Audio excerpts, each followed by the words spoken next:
None other than Shizzy Wizzy. You know, they were fucking me up, man. This black lady comes out of nowhere. I swear to this day, I think she was an angel. She grabbed me and she brought me to the hospital. I got stitched up. She literally picked me up and she said, "Get your hands off my baby." After a 12-hour day at the expo, coming in here and doing this, you don't see nobody else in here. Everybody else bounced. This is somebody that wants to level up, not one level, 2, 3, 4. Go ahead, control, down. When you come from that place, like, there's not really making it, you know? There's always more. You can always do more. And I feel like just finding that, like, peace about, like, being where you're at and everything's fine is hard for us. I was doing calisthenics for, like, 6 months while I was in there. I was pushing up, like, pull-ups, sit-ups, like, running a lot. It's like, bro, get in the gym. And I was like, no, man, I don't like those guys, man. They're all full of themselves. Like, they suck. It's like, dude, just check it out. Try it. You have a great frame. Maybe you could be, like, you know, maybe, like, we could be huge, bro. You could be jacked. The good news is you're gonna grow. The bad news is it's gonna hurt. It's gonna hurt. Yeah. What's up? What's up, homies? We're back with Trensparent. And today, we've got a sick-ass special guest, my fucking boy. Sir. Known as Shizzy. Shizzy lifts. My real Shizzy. name's Shawn. Shizzytaff. Better known as, well, not better known as, but the original, the best, Shawn. Wait, so what's Taff from? Taffy. What country is it from? No, what is Taff? It's my last name. That's your last name? Okay. Yeah, it's Taffy though. What is it from? The candy. I think I Googled it because I don't know, man. Like my ethnicity is so like spread apart that I was like curious like where my last name's from. And I guess it's from like Welsh. It's like Welsh. It's a Welsh last name. From like Google, that's what I got. Are you Welsh? No. What the fuck? That's why I was just like, okay, that doesn't make any sense, but like at least I have some kind of fact. Yeah. To tell people like, oh, it's Welsh, which I think is like German, right? It's like Germanish. What's your ethnic makeup? Well, my dad is Puerto Rican and Irish. My mom is Lithuanian and Dutch. So could be from it wouldn't be from my mother's side. So it had to be like Irish around there. Huh. I mean, no, because it's definitely not Hispanic last name. Yeah. That's pretty sick as fuck though, dude. My mom got my fucking first name. My first name's like Irish too. It's Nile. It's Nile. Like fucking Niles Thorntonberry. But it's like the river though. That? You know? That's pretty dope. The Nile River. Yeah, I guess. If you spelled it with an I, yeah, it would be. But she just got it off a baby book. She like was looking at it. She was like, how can I find like a name that has alliteration with like Niga?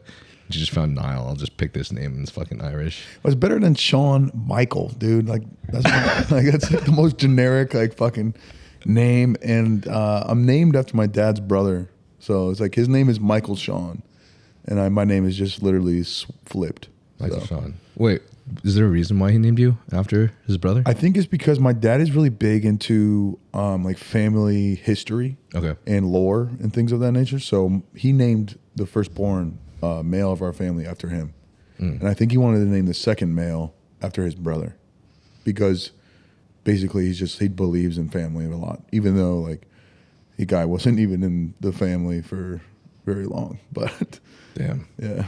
Oh, like even though your dad wasn't in the family. Yeah, yeah. He would like preach about family and stuff like that. But him and my mom, they got divorced when I was in like second grade, I think. So like he was never really in my life because she had like a crazy restraining order on him for 14 years, dude. So I couldn't see him, and 500 feet, he couldn't come within 500 feet of me for 14 years. And by that time I was like 17, 18, you know?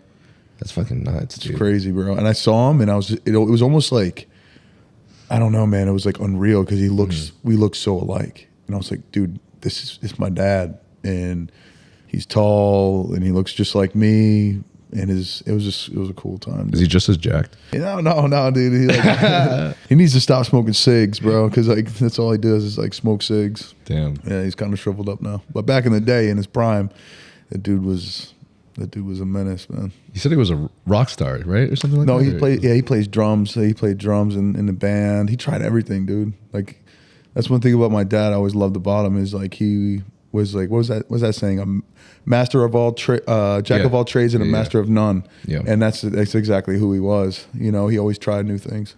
That's cool. The founder of Spotify is that too. That's how he explained himself. Yeah, he says he was the master of or no, the jack of all trades, master of none, because he never was perfect at anything, but he could always relate to every area. He could relate to artists. He could relate to musicians. He could also relate to the businessman. Yeah. Now he's got, Spotify. Dude, Makes sense. He brought it all knows together. about Spotify. Yeah. So there's nothing wrong with being a jack of all trades. That's cool. Sometimes I feel like that's something I'm dealing with. I feel like I'm not perfect at anything, so I'm just... It's hard, dude. Yeah, bro. It's hard to stay focused in one thing, Everything's, especially nowadays, you got so many things on your phone popping up, guys and girls who like, get on TikTok, right? You see somebody playing a piano and they're really good at it, but you don't know that they've been practicing for like 16 years. Oh, yeah. So like you're like, oh, I'm taking piano lessons, or, oh, I want to, take up drawing. And it just takes time, man. Like everything takes time. And I think that's what's tough. It's like you can be good at something, but to be great, it's a lot more. It takes a lot more time and focus and energy. Plus, I feel like we all, no matter what you get yourself into, I don't know if I could say that one person has done the same thing their entire life. My favorite teacher of all time in my high school his name was Mr. Turkle, right? Mr. Turkle was originally a mechanical engineer from Carnegie Mellon. He was in a fraternity. He did some crazy shit. Then he quit because he thought it was boring as fuck. So then he moved on to work at a U-boat. He was working on a U-boat. They were in the sea or something. And then one guy, I think there was a storm and the boat was like flying away from like port or something. And this guy was like trying to hold on to this. He was trying to like, they were all just trying to like rail him back so they didn't just go out to sea or some shit like that. And Mr. Turkle watches as this guy has it strapped around his arm and his arm gets fucking torn off. He witnessed someone's arm getting torn off? Yeah. Damn, dude. So he quit the U-boat and he decided to go into firefighting. Bro, I'd quit that shit too, man. Fuck. I'm just like, dude, this guy did the most ridiculous stuff. And then now he's like 75 or something, so fucking healthy. Yeah. And he works at some math and science high school. Damn, that's where he taught me what math. A story, dude. Yeah. Fucking just teaching kids. Yeah. Imagine like... And he's happy. Yeah, telling his grandkids, like 6 years old, like a scary story about this guy's arm getting ripped off. Yeah. That's insane. His stories were pretty sick though. Yeah. I mean, now he gets to tell all of us, all the students. So I think he's making a good impact, no matter what the fuck you decide to do. Yeah. I mean, yeah, exactly. Like even like you have to make mistakes, dude. You have to like really do sometimes some dumb things to have a cool story to tell. Be yourself, make those mistakes. I feel like my dad probably has a couple cool stories that he made, and like, things that he, obviously regrets, but it shaped him into a person. And that's what's, I feel like even that teacher, like, making those mistakes is like super, super critical about building character. I mean, I feel like you've got your own sick ass story too, and I know we've talked a little bit about it, but yeah, I totally want to like delve into it. Yeah. So one thing I was telling Shawn one time we were working out a while back is that, like, honestly, bro, no homo, but you fucking remind me of my best friend Ryan. You do, and I love it, dude. It's like this energy that just. I think it draws people in, and it draws me in especially, and it's like this sense of like humbleness that you have about you, even though you've been through shit. And that's something that I can respect, because I don't know why my best friends happen to have like all my best friends I've ever had have all had a really shitty childhood, but in a totally different way. So my two closest best friends, like they grew up in poverty, they didn't have anything, and I told you a lot about this story. Yeah. I'm different. I was blessed to have two parents. And I was blessed to have them have money. Mine is just very, very different. Mine was like conservative Asian, growing up in a household alone, an only child, and then just some other stuff, a little bit that Asian type of. I don't really like to say it because I'm sure everybody has had worse. Yeah. But I don't know what was going through my mind, but I was pretty suicidal for the first like 16 years of my life. So the first 16 years. I moved out of the house 15 years old. I applied for the math and science school, and then I lived in the dorm there for a while. Wow. And that's where I got in tons of trouble because I was fucking free. Yeah, bro. yeah, I was yeah. free. I could imagine. Yeah. That's so young to be thinking those thoughts. Yeah. I guess, that's an emotional time for someone too. But that's actually something that I was thinking about earlier today before, we had this podcast is I want to hear more of your story, but I feel like you and I both have this blessing where we can look at the past and be like, fuck, thank God I'm not there anymore. 100%, dude. Yeah. I mean, like, even like, that's why I love music so much. Because sometimes, like, I can't find the words to describe, like, how happy I am to be where I am now. And sometimes when I hear people talk about, like, where they come from and, like, something, like, you know, it helps me to understand that, like, you know, I'm not the only one, you know, that other people have done it too, and, like, just appreciate life, you know. Yeah. Yeah, it's tough, man. Sometimes it's tough to, like, really just sit down with yourself and be like, yo, I made it, dude. Like, I'm here. Yeah. Because, like, when you come from that place, like, there's not really a making it, you know. It's always more. You can always do more. And I feel like just finding that, like, peace about, like, being where you're at and everything's fine is hard for us. Because, like, we've just grown, you know, just grown so much, you know. So it's just like, what's next? So what did you, like, initially want to do? Did you have an idea when you were a kid? Yeah. I wanted to be an archaeologist, actually. Oh, shit. Yeah. Yeah, I wanted to, like, dig up, like, dinosaurs and stuff.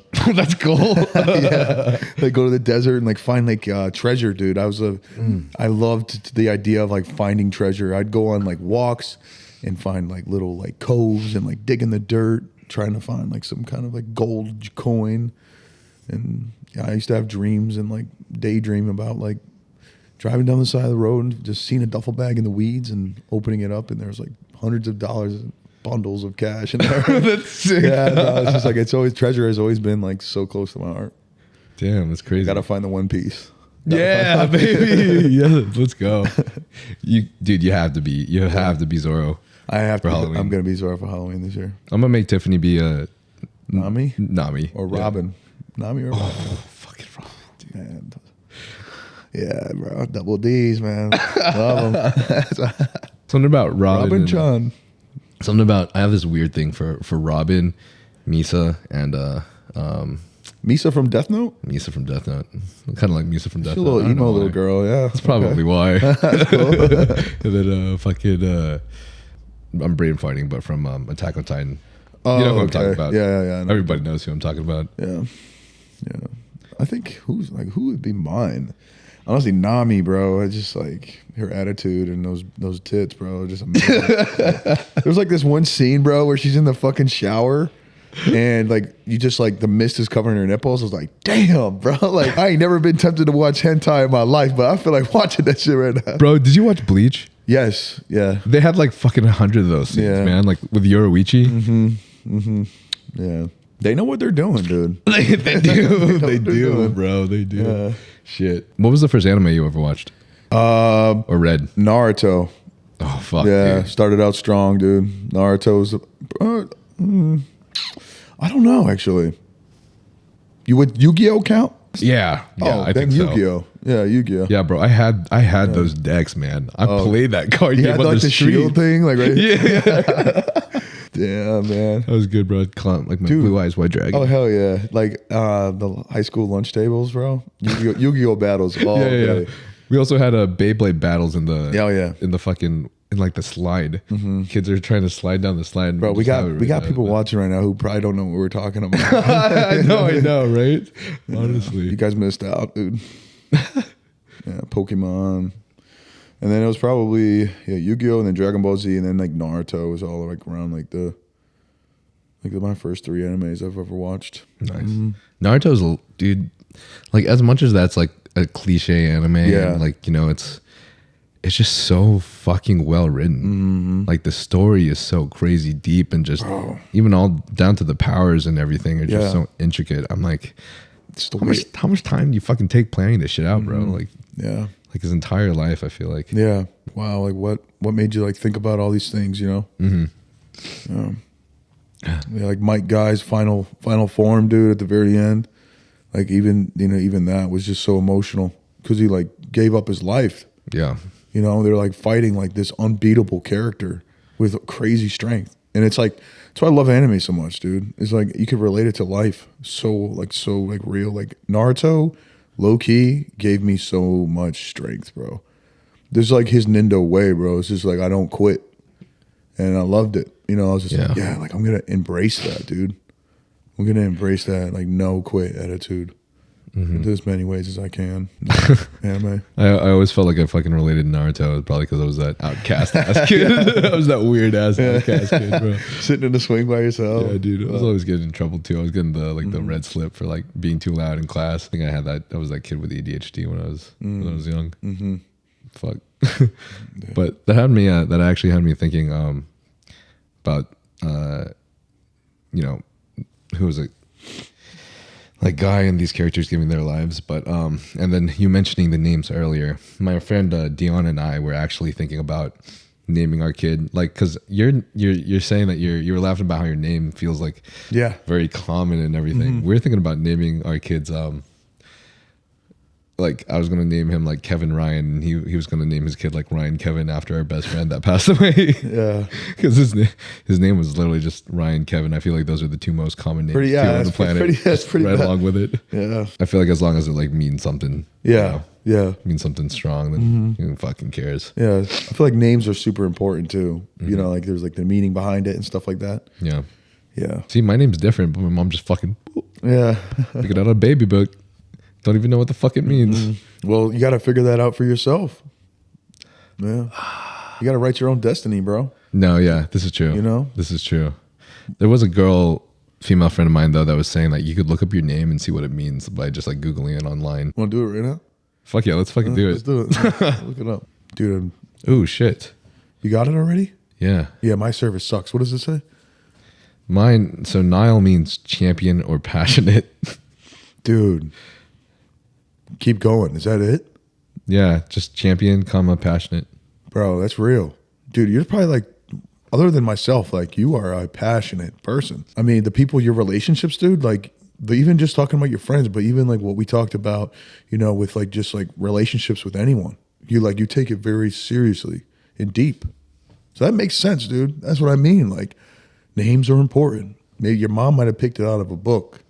But there's a lot more that's going on behind the scenes that we don't know about. Thank you, bro. Yeah. That really means a lot. I think I know we're all tailored based off of our experiences as a kid and maybe, but yeah, I think it's just because I think I just had a very lonely childhood. So I think I realized that the number one thing for me is just the relationships, just like people. Friendships, relationships, like having like a family and a community. Yeah. I think because I don't think I've ever felt a more miserable feeling than just being absolutely totally alone. Do you find that in the fitness industry? Family, relationships, do you think? Or where do you find it the most, would you say? I got to be real.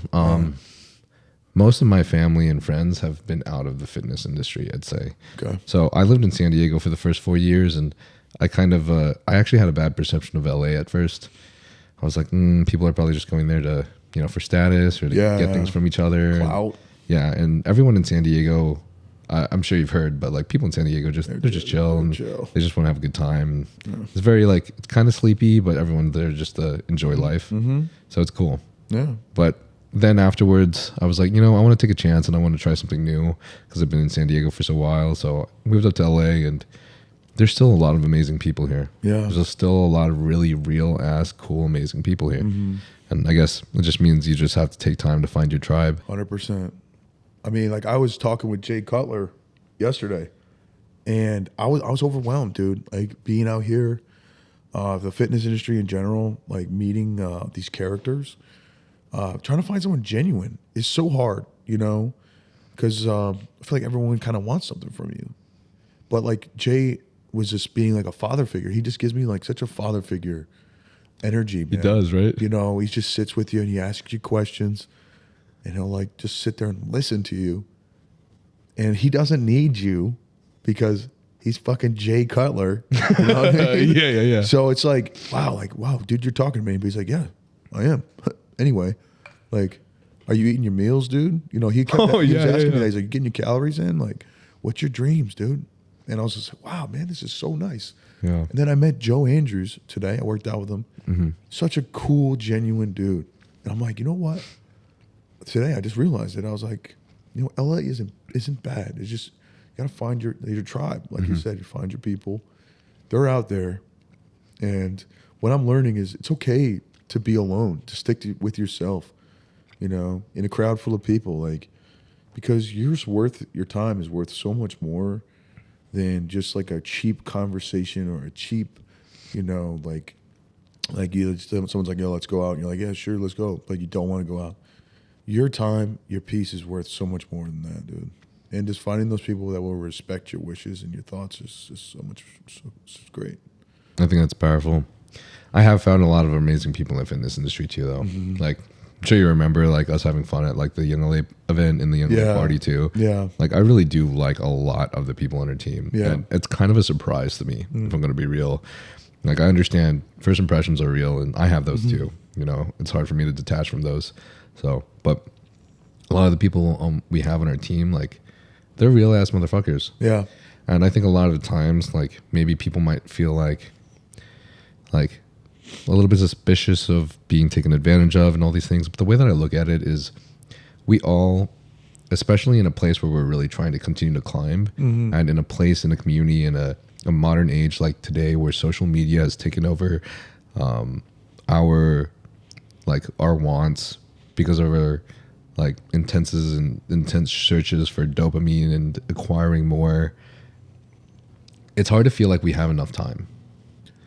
Yeah, and the biggest currency that we have these days, unless you are really struggling for money, tends to be our time. So if there's a lot of people asking for your time, if you have millions of followers and there's all these people asking for your time, you have to choose. You have to choose.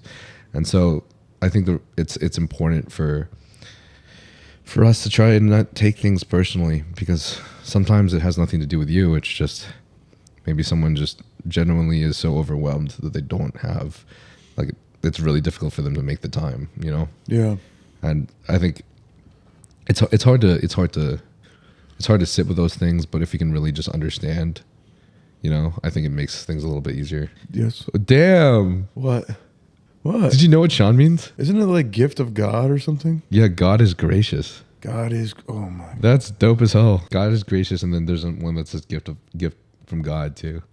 God is so gracious, dude. That gives me chills. I just goes into the story of my upbringing, bro. You know, I just go into it, man. It's just like I grew up in a family of 6. So I have 5 brothers and sisters. Yeah. My mom, my dad was never there, dude. He was an alcoholic, you know, and from what I remember, we grew up in Rochester, which was, you know, Rochester, New York.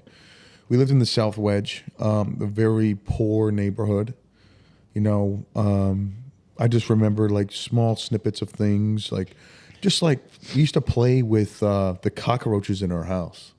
Like we would sit on the kitchen table. Oh shit! And then watch them come out, and then flip the switch on and just watch them scurry. We used to do that for fun, bro. That's crazy, bro. But we didn't know any better. Yeah. You know what I mean? My mom used to make spiders fight on sticks when they were in the Philippines. Dude. Like then.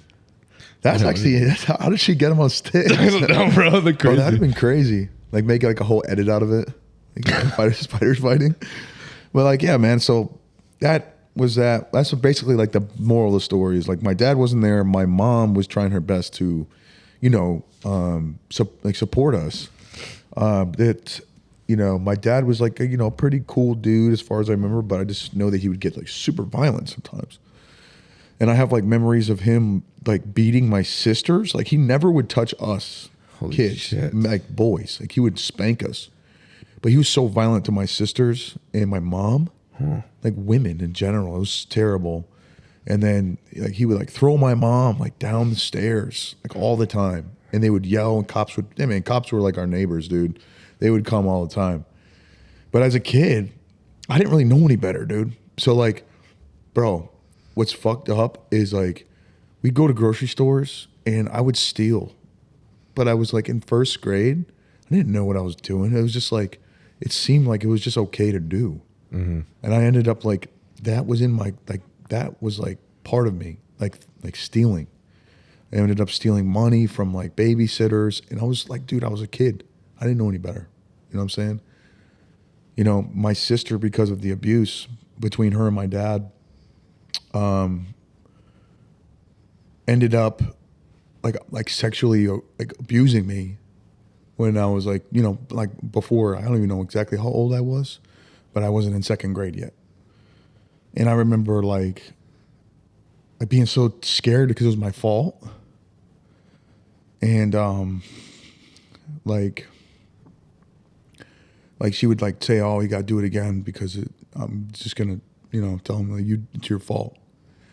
And like I felt like really guilty about that.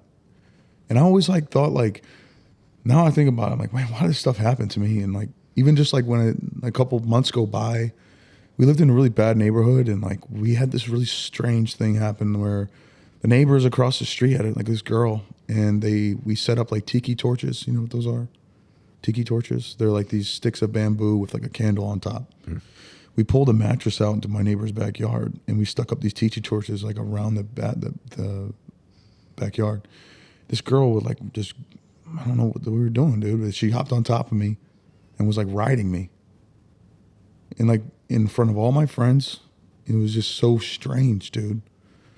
And so like I didn't have a normal childhood at all. And that was like before I even was in second grade. Like I'll say that again. But like I didn't think anything of it. It was just like, I didn't tell anyone that actually until I was like 17, 18. I wrote a letter telling my mom what happened when I was a kid. And I hid it in her drawer, in her office drawer, that maybe one day she'd find it and I wouldn't have to tell her because I was so scared to tell her. But she never found it. So, as time goes on, man, like my mom has got like 5 kids. She doesn't have time for us. She stole us all away from my dad in Rochester, and we moved to Syracuse, New York. And in Syracuse, New York, we were in the sticks. We were in the country, and it was like so new because we came from the city. But I loved it, man. Like I remember, like we just kind of appeared at this house, and it had this giant woods in the back. And I'd spend hours like running in the woods and just exploring. My imagination would just go crazy. It was like my place, man. But, I was in high school. I had we were very poor, but I never really thought about it. I never really compared myself to anyone else. It was just what it was,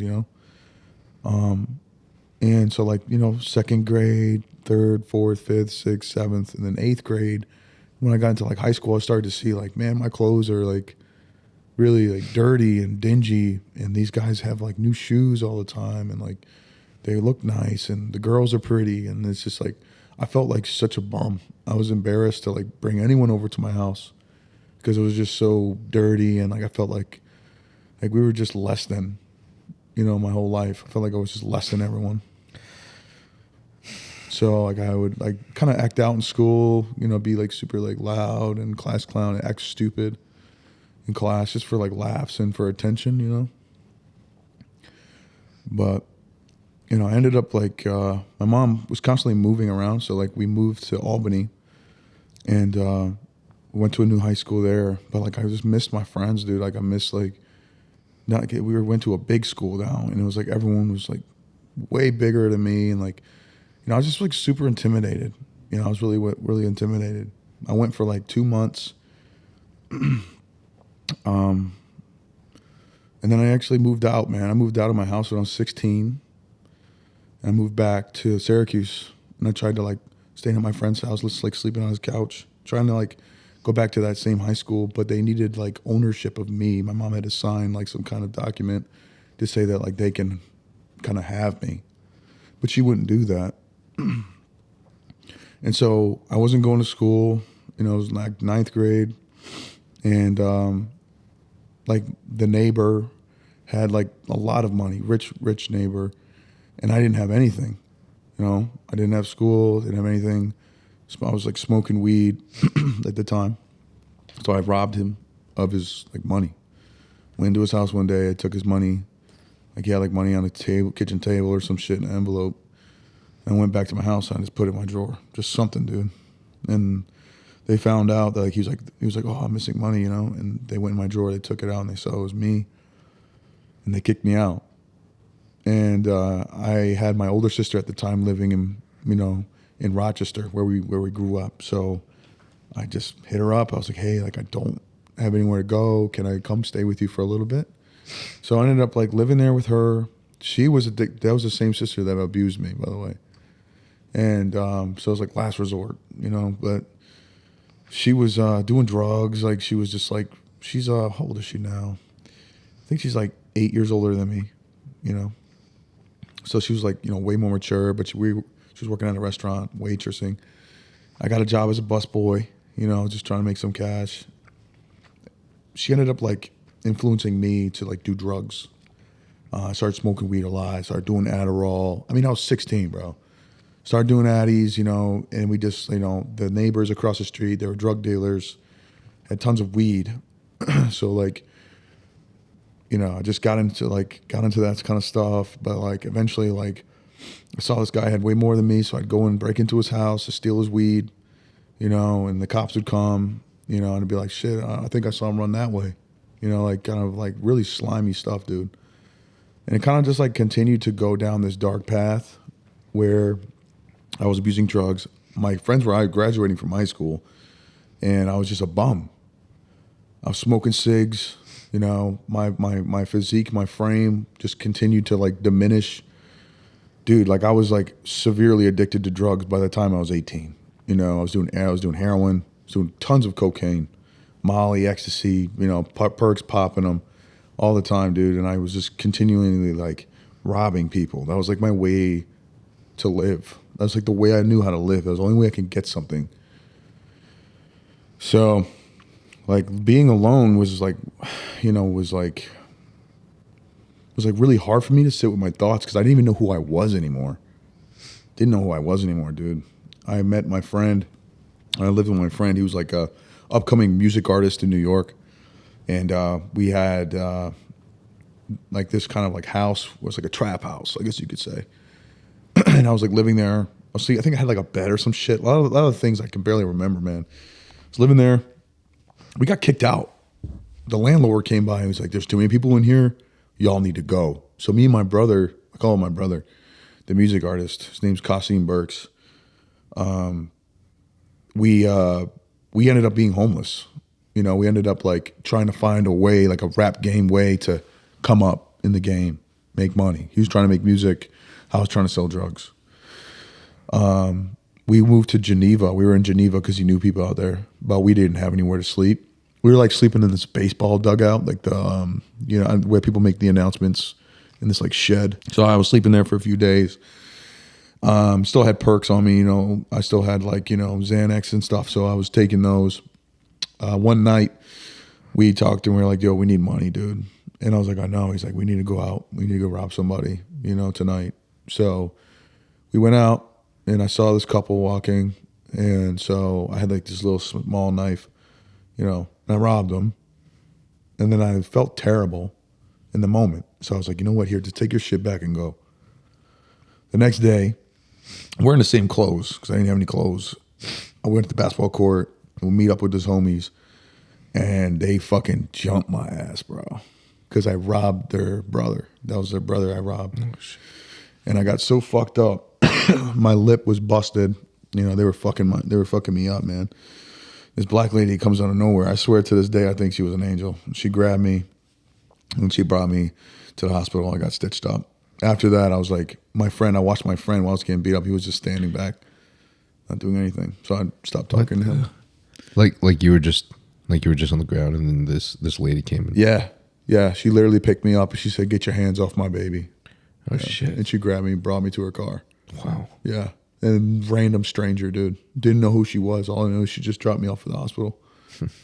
So it was amazing. And I mean, bad decisions after bad decisions, man. Like I went to stay with my dad. I wanted to see, like, there's another, you know, someone else I haven't stayed with. And he had a new wife. He had 2 new kids. And he was doing the same thing to them as he was doing to me, my family. And that broke me.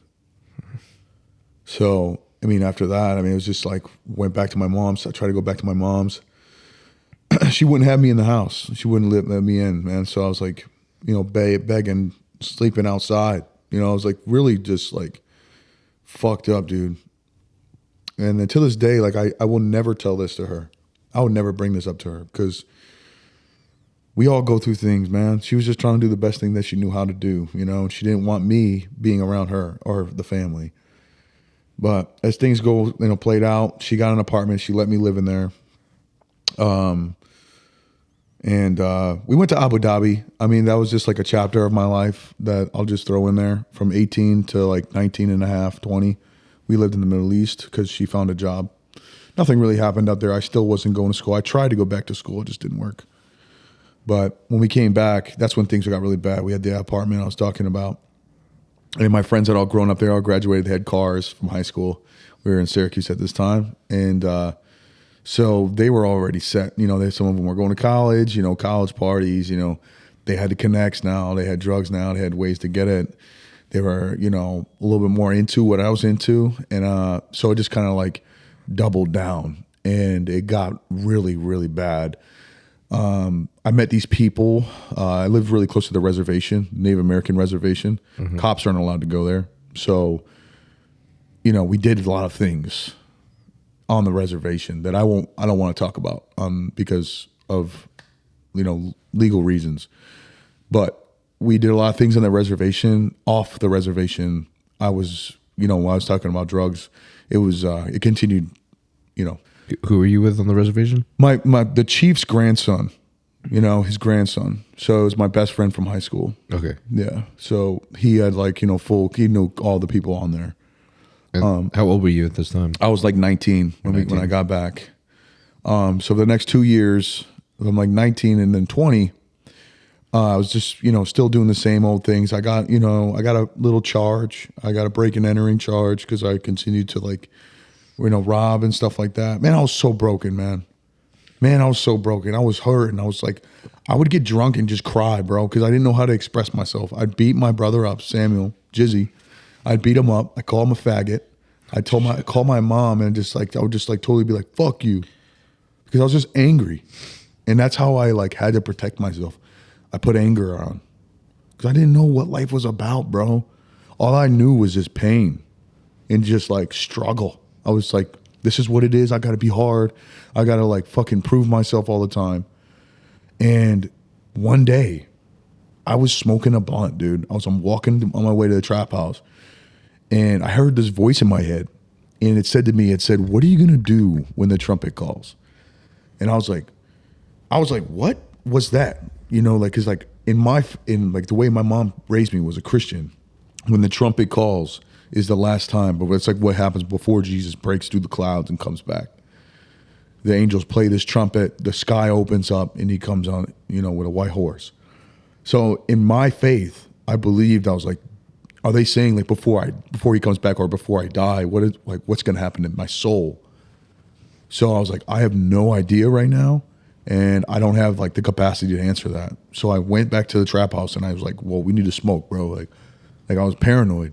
It talked to me again. Same question. What are you gonna do when the trumpet calls? I was like, okay, I gotta go. I'm gonna go home. So I started walking home, and I started to think about my life. Like I was just thinking about everything. I was like, I used to be good at sports because I really was. In 9th grade, dude, I was ineligible. Like I barely play any sports because my grades were so bad. But I was on like varsity football in 9th grade. You know, I was playing on a varsity team. Like I was like sick at lacrosse. Like I was like really, really like, athletic. And I was looking at myself now. I'm smoking a cigarette, dude. I'm like skinny as hell. You know, I was like 170 pounds. And I still thought I could beat anyone up. You know, it was just like ego. But I knew I was just like I was just a shadow. I wasn't real. Like I wasn't like my real self, man. So I was like, man, what happened to me? Like what can I do right now? Like I want to do better. And I was 20 when I was thinking about these things. My friends, they got the cars, they were successful, and I'm just a bum. And everyone hated me in my neighborhood. Everyone knew that I was like gonna end up in jail or dead. No one really cared about me. So I was like, I need to go. I need to get help. And my mom was like, you need to go to this rehab. And I was like, why? And she's like, oh, because you're gonna fucking die. And I was like, I know. I don't care. Because I didn't. But at the same time, I did. And I was like, there's that question, like, what if I could change, dude? What if I could change my life? And so I tried, dude. I called them, and I was like, yo, like, what's this all about? And they were like, it's a 14-month inpatient rehab. There's no phones. There's no outside connection. And it's a Christian rehab. And the only reason why I went is because because I thought maybe I could find God. Because they said Christian. I was like, God, maybe I need that. And I think I left the next day, or like maybe like a couple days after. I just threw all my shit in a trash bag. You know, my mom walked me to the train, and I went to Buffalo, New York. I showed up with $200 in my pocket. I said, "This is all I got." Threw my trash bag like in his office. You know, I just stood there. I was like, you know, here I am. And I had this dream that like I was walking up this stairwell and I saw these pictures on the wall. And he's like, "All right, let me show you to the room." And so I was walking up the stairwell and I looked to my left and it's the same pictures I saw in my dream. So I was like, maybe I'm in the right place. Like I think this is it, bro. Like I was excited. And then in that place, man, I really like was the only time I've had like any kind of peace, man. And it was all men. It was like men from like age 18 to like 50. Some of these 50-year-olds were in the rehab for like the 12th time. They just couldn't get it right. And I'll never forget it. They used to have chapel like twice a day, like preaching chapel. You know, small, really small house. We just go down to this chapel. It was more like a room. This big black dude be up there just preaching his heart out. You know, God loves you. I used to be a pimp. I had like, you know, I was a crackhead, all this stuff. And like he like did the same things, if not worse than I did. But he loved like God. He loved him. And I didn't believe him. I would just be watching him like, yeah, all right, bro, like whatever. And one day he was like, "God loves you." And like he just like felt like he was talking to me. And that kind of like questioned, like that made me like feel something. So when everyone left, I kind of sat down and I was like, "God, like, do you really love me?" And like for the first time in so long, I just started to just bawl, you know, just clean. I wasn't smoking cigarettes. I wasn't drunk, wasn't high. It was real tears, you know, like broken tears. And I was just like sobbing. I was like, "I need help, dude. Like I'm here now. Like it's so like I'm okay. I'm safe. I can do this. I can change." And I was like, "I'm going to give my heart to God." Because it's the only way I could have changed my character or find who I was. Because as the person I was before, it wasn't me. So like I started to like brush my teeth like 3 times a day. I tried to do push-ups every day. Man, I couldn't even do 10 push-ups, dude, when I first got there. I was so like fucked up, skinny. It's crazy. It was crazy. Like, I was like, I think I had this like, this posted on TikTok. My arms, like I had my arms up like this. It was like I was a skeleton, bro. And like, you know, I did the whole 14 months. And like throughout that whole time, dude, I like continued to like purge my heart, like my hateful thoughts. Like sometimes I'd just be sitting down and just think about beating someone up. And that was just like my normal mental patterns. And I had to like kind of I had to change my way of thinking about everything. And just learn that like, you know, I didn't deserve that, but I don't deserve like good either. I the person I was like didn't deserve, you know, to be, I don't know, man. But I called up all the people I hurt and all the girls that I like slept with because I felt so guilty. I called them and I said I was sorry. Tried to make amends with my past. But then I got a phone call and the chief's son, before I left rehab, I saw him and I was like, "Yo, I'm going to rehab." I looked him in his eyes and he was like super like, he's like sad. I saw his like soul. He was just like, he needed help too, dude. But I was too scared to ask him to go because it was a Christian rehab. And I was like, "I gotta go." And he was like, "I love you, bro. Like, I'll be here when you get out." So I got that phone call and I learned that he like killed himself. He, like shot himself in the head. Yeah, so he was off of mushrooms and like he was tripping and then he just killed himself, dude.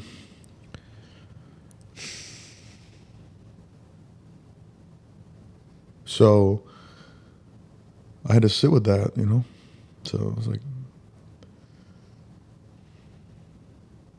yeah.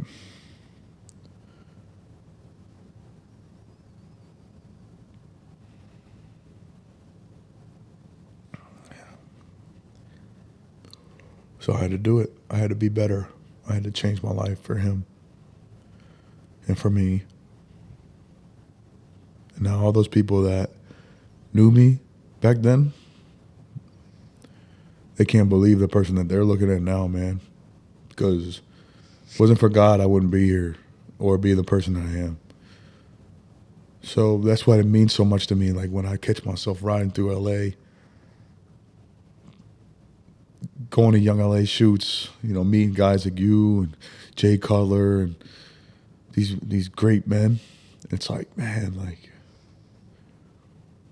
it's possible, bro. Like it's possible for anyone, And I appreciate it. That's why I appreciate life, because like I don't even know how I got here, dude. All I know is just like, just keep trying my best. That's all I could do. Educate myself where I can. So that's pretty much it, man. That's like pretty much how I got here. I got out of rehab, went to the military because I couldn't go back to New York.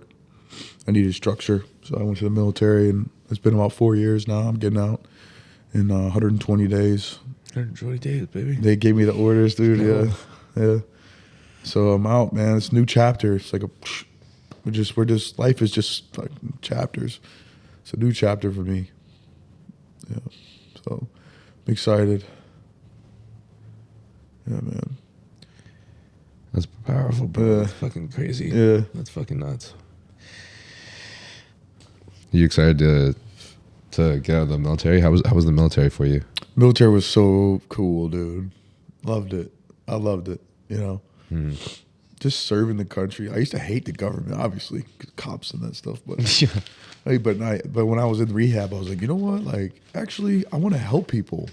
I want to help people, man. Mm-hmm. So the Coast Guard is like a life-saving service. So I was like, dude, let me try to like save some lives or some cool stuff. I was a body bearer, my first unit. So basically what we did for work, which is so dope, is we would show up to work, we'd drill, we'd like carry caskets, fold flags, practice like the routine for like a burial. And then we go hit the gym. No, nice. That was it. That was the whole day, bro. Yeah, and we did that for 2 years. So it was just like, they told me when I first reported to that unit, they're like, you're going to be a body bearer. You have a test in 2 days. The test was this. You couldn't show facial emotion, and you could only breathe out of your nose. And so it was 30 seconds in between each exercise. So the first one was bench 225 for 10. The next one was 75-pound dumbbells, presses for 10. The second one was squat. I think it was like 275 for 10. The third was like 370, deadlift 375 for 10. And then you had to go outside, and then you had to carry 100-pound dumbbells, like across the gym and back. And then you had to, it's like this side carry with like 135 pounds. Like you're holding the casket, and you had to like walk down the gym and back, switch hands. And then at the very end, you had to curl it and then press it over your head like with a casket. Shit. But you couldn't even breathe. You couldn't show emotion. And dude, I passed. I don't know how I passed, because I was not like in the like I was in the gym, but like these guys were huge, behemoths, dude. Mm-hmm. And then while I passed, they're like, all right, cool, like initiation time, straight up like a fraternity. Like we after work we just like drink all the time. It was so cool. They were like great dudes, and but it was just such a cool brotherhood. We'd joke around, but when it was time to like carry a casket and like show honors to the family, like we locked it in, and we really felt for them, you know what I mean? So it was just like such a cool honor to do that. I did that for 2 years. Saw, Trump and Biden. I was there for Biden's inauguration, and I was there for Trump's signing of the Space Force, which was dope. Made it on the news. It was pretty cool. But my next unit, I was in the aviation maintenance technician. I passed my ASVAB with pretty good scores, and then so I was able to do like aviation, and which was fun. It was a lot of work, like being a mechanic. I didn't know anything about tools, so I had to learn all that stuff. But it was dope. And I wanted to be a rescue swimmer though. I didn't want to be a mechanic. The school was just so hard. It was like Navy SEAL training. It's like I swam to the pool with the swimmers once just to see if I could do it. To warm up was a 500-meter swim. It was just a warm up, Jesus. An Olympic pool too, and then I did like over-unders, swim underneath the whole pool under come up and then swim back, do it again. Like, bro, like it was like a 2-hour workout, and that was just like the beginning. That was my least favorite sport as a kid. Yeah. I would just drink water the entire swimming time. sucks, bro. Like, and at that point, I was like, yeah, I can't do this, bro. And I had my ex-girlfriend with me, living with me at the time. So this was like super stressful. We single now, baby. Dude, I no fucking wonder you got the craziest workouts. Yeah, it makes a lot of sense. No, it does. No, that's not from them. It was from the guy in rehab that I met. This dude was an ex-Marine, and I was telling Joe this. He's like, how do you like, where'd you start working out like this? Because this guy, I was doing calisthenics for like 6 months while I was in there. I was pushing up, like pull-ups, sit-ups, like running a lot. He's like, bro, get in the gym. And I was like, no, man, I don't like those guys, man. They're all full of themselves. Like, they suck. He's like, dude, just check it out. Try it. You have a great frame. Maybe you could be like, maybe like we could be huge, bro. You could be jacked. And like I went in the gym, dude. We were doing chest day, first day. He picked up 90-pound dumbbells, put them on me like this. He's like, lift it up.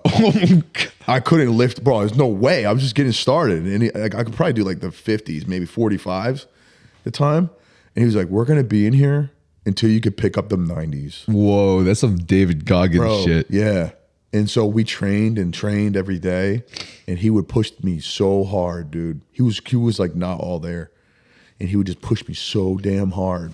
I thought that's how everyone worked out. Yeah. And when I got out, I realized that everyone trains like bitches. And, I was just like, giving it 100% just because of that dude. I got to give him a shout out. Brian Reed. Thank you so much for training me, teaching me how to lift. Because, yeah, man, it was that dude. He did that. They ain't know me, son. Yeah. They ain't know me, son. Oh, shit. Yeah, bro. It's crazy. So now it's kind of funny. Now I pick up 90s. I just think about that time. Every time I touch a 90-pound, if I'm doing like shoulder presses or rows, I'm like, this is where it started, bro. Yeah, dude. You know what I mean? 90s. That's insane. That's a crazy fucking journey, dude. We'll get right back to the podcast in a second, but I just wanted to take this break to thank you guys immensely because this podcast is my favorite content to create, and I couldn't have done it without you guys. Contributing to it will further help its growth and allow us to listen to more amazing guests such as the one you're listening to today. So if you'd like to support the podcast, you can do so by rating us 5 stars on Apple Podcasts, Spotify, or anywhere you find your podcast, or subscribing to the YouTube channel. And if you would like to help fund the podcast, you can do so by using Nile for a discount off of Young LA clothing or huge supplements. Thank you guys again so much. We'll be right back to the podcast. Also, Michael also means who is like God, or a gift from God. Who is like God? Question mark, yeah. Or a gift from God. So both your names. God. It's crazy. Yeah. It's crazy. That is crazy. God is gracious. Especially with your fucking story, bro. Yeah, God is gracious, dude. My mom is a super Filipino, so I grew up like a hardcore Catholic. She like prayed the rosary like every day, went to church like once or twice a week. So I grew up with that, and there was a period of time where I was very, like, I was in the praise and worship band. No way. I was like playing piano and playing guitar and like singing in the praise and worship band and all this shit. I would love to see that. I also played piano for my choir, for my church choir for like the first, from like when I was like 9 years old or something up till I was 15, and then I left. Something like to that. do some hood rat shit. To do some hood rat with shit. my friends. Yeah. And then I got suspended from high school for being caught with a girl in the public restroom, and my mom spent the next three months crying. Oh my goodness. Yeah. But in school, dude? I lived there. Oh, that's right. You did live there. It was a dorm. Was she hot? She was emo as fuck. She was the emo person in school. Yeah. I was always dressed up in prep clothes because my parents were they care about honor, and they care about looking good, and they care about like what you look like and how much money you look like you have. So that's how they dress me up. But on the inside, I always listen to alternative music, rock, metal, just hardcore shit. I used to get these hoodies that had like fucking holes in the thumbs because I thought it was this, I don't know. All my best friends were like, my best friend was he was a kid that was into anime, introduced me into a lot of anime, and he his parents had nothing. His mom was just an artist. They were divorced. My other best friend in middle school, he was like the skater. He also only had a mom, and he didn't have anything else. I think maybe he had one more sibling. didn't have any money, and every time I had these best friends, my parents would not let me hang out with them because they're like, these guys are. Yeah. My mom was so judgmental, like the most. Like nothing against my parents. I love my parents, and I still choose to go visit them for Christmas. Yeah. But just relaying my experience from our past. That's how it was, you know. Yeah. And it's a culture, you know. I can't blame anybody. It's just it's very common in especially Asian culture. And she lived there, you know. She was born there, right? Yeah. So I'm sure it's a whole Both lot my parents stronger were from the Philippines. Yeah. And I'm pretty sure also like they seem kind of more of like the East Asian type of Filipinos too, especially my dad.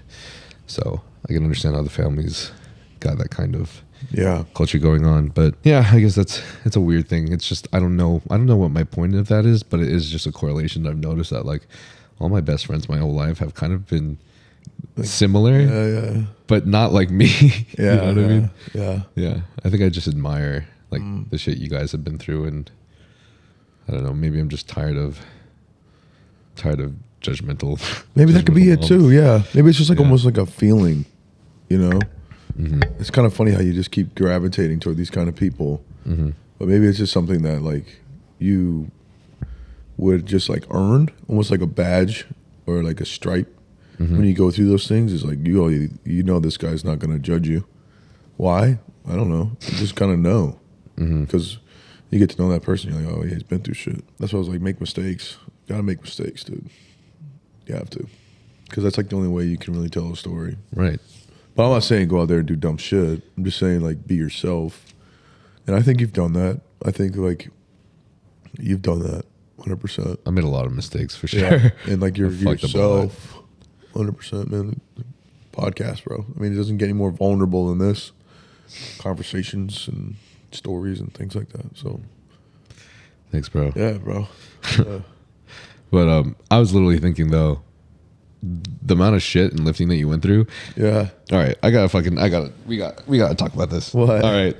You're gonna do like some like constellation. Yeah, I'm shit gonna put you on the spot real quick.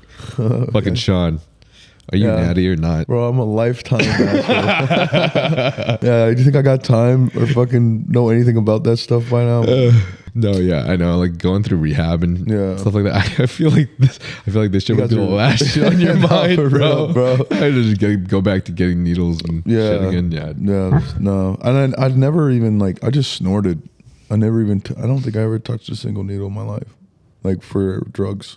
Just snort everything. You just snort everything. Damn. Smoke it.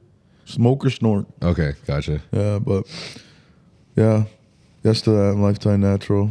Yeah, I mean, what else could you fucking say? Yeah. You know, right hand on the Bible, on my mom. Put it on whatever you want. I want to tell. All right, so this is for everyone watching and listening. I can understand how you guys think that he's not natural, and I gotta be real with you, bro. The first time I saw you, I think it was on Marcus's page or something, or a reel. Oh, and then yeah. my old videographer Ian also sent me a video of you, and I don't remember what the video was. I think it was something about your natural status, and when I saw that, I was just like, yeah, fucking right, bro. I saw that, I was like, yeah, Okay. yeah, natty, sure, yeah. But then Marcus was like, honestly, bro, like at first I didn't think he was natty either, but then I met him in person and I realized like there's nothing about his physique that like says like I'm on trend or I'm on Mastron or something, or like there's no like hardening like you can normally tell, right? Yeah. Like there's something about like with a natural physique, you normally have like a little bit more of a softness to it. Yeah. Regardless of whether it's full or dry, there's a little bit more of a softness to it. There's not those 3D muscle bellies. But he was also saying that like I think one of the things that makes your physique is your arms. Oh yeah. Your arms are fucking massive. And I was thinking about this too. Yeah. And the thing is like, we all know that genetics play a huge factor. However, I have another argument that I think that I feel for you as well, because even though you had those years in like years through 16 through 20 years old, you've had a lot of years as an athlete. Yes. Yeah. And Yes. muscle, like I truly believe in muscle memory being a real thing. But you look at genetics and all these people around, like even like I feel like even Josh Manoy is more sus as a natty than you are, to be honest. The Hispanic guy? He's not Hispanic. He's like 43% black, and my boy that was on the pod too. I look at his pictures and I'm like, I got some fucking work to do as a natural. Like, yeah. Bro, I'm not fucking natural. And I look at this guy and I'm like, I got some work to do. Like, bro. how your biceps look like that, bro? Like, No, seriously. Yeah, but I think that's one of the things that like makes y'all's physique so fucking crazy. Yeah. Like, you guys got those arms. Those arms like scream size. Yeah. Man. They scream size.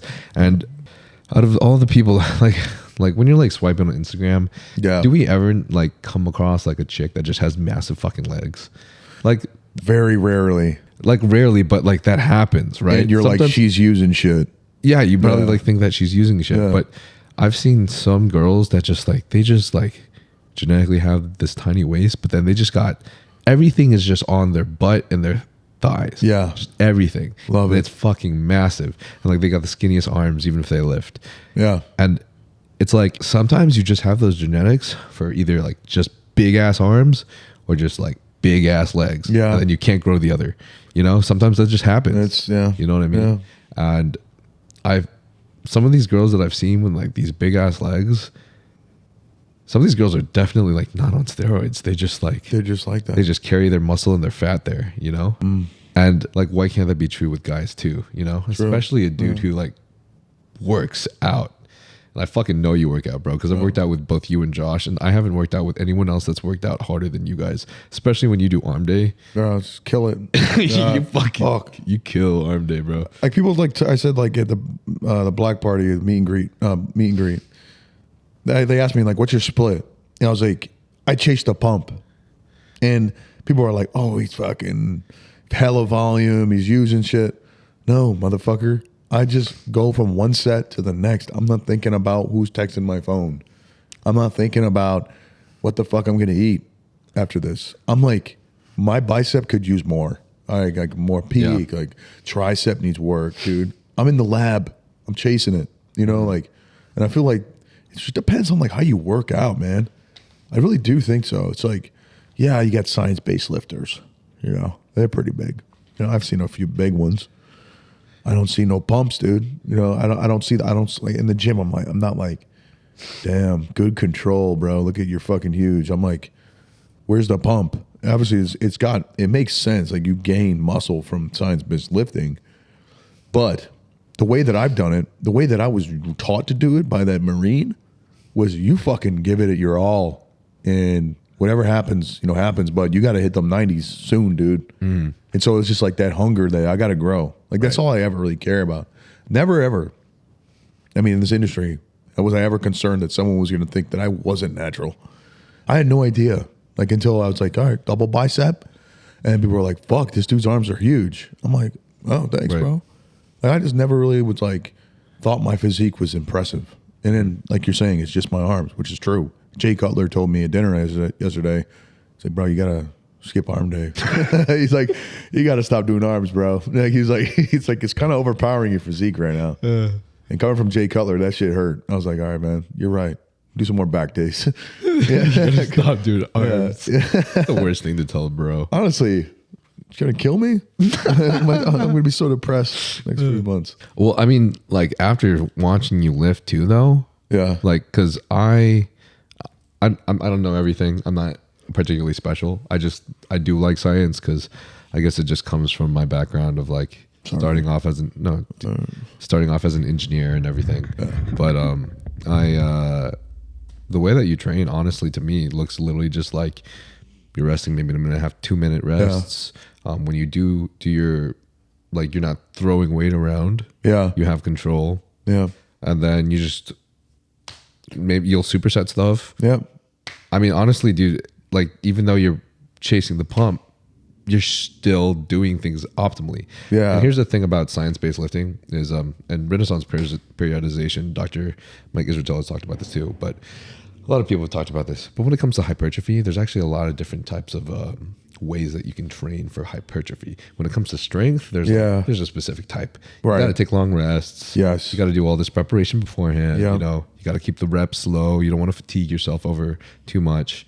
But when it comes to like getting big, there's a big variety of ways that you can train to continue to grow. For example, like Stan Efferding says 2 to 5 seconds of an eccentric. That's a big range. Yes. 2 to 5 seconds of an of time. eccentric. You could either go, you could like fucking hold it for a while, you know, and you'll still incur, at least for the research that we know, a similar amount of hypertrophy. So honestly, the way I see it is that we're so used to just sticking to 8 reps that the only ones that really change things is like the bodybuilders that do pop on gear. A lot of the coaches give them like for example, one of my days of my program is one of my weeks of my program is crazy. He's got me doing like 25 reps, like maybe 3 sets of 4 exercises, but every set is a drop set of another 25 Holy reps. smokes, dude. Right? Isn't that fucking nuts? Wow. Yeah, that's a lot. It's a lot. So like I definitely can't push weight on that day for sure. No. I'm pushing fucking Brad Martin comes up to me on this day with his fucking camera and he's like, dude, why are you doing pussy weight? No I'm like, way, bro. Get out of here. He does. He Get out of was my face. just messing around. But I was just like, The one time. it's like fucking have to explain myself. But I truly think that you have to have those days too.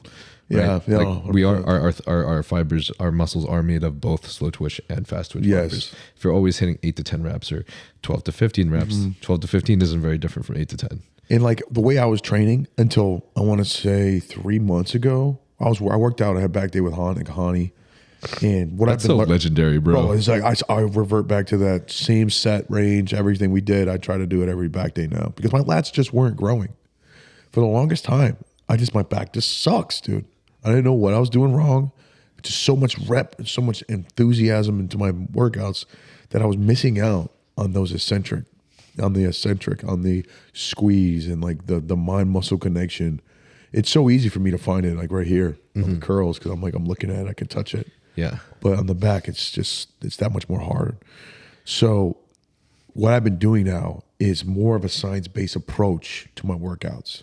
I'm doing a lot of slower reps, especially for my back, you know, and I've been seeing I feel like I'm a little more sore now when I work out. Like I like this switching of like the style of training.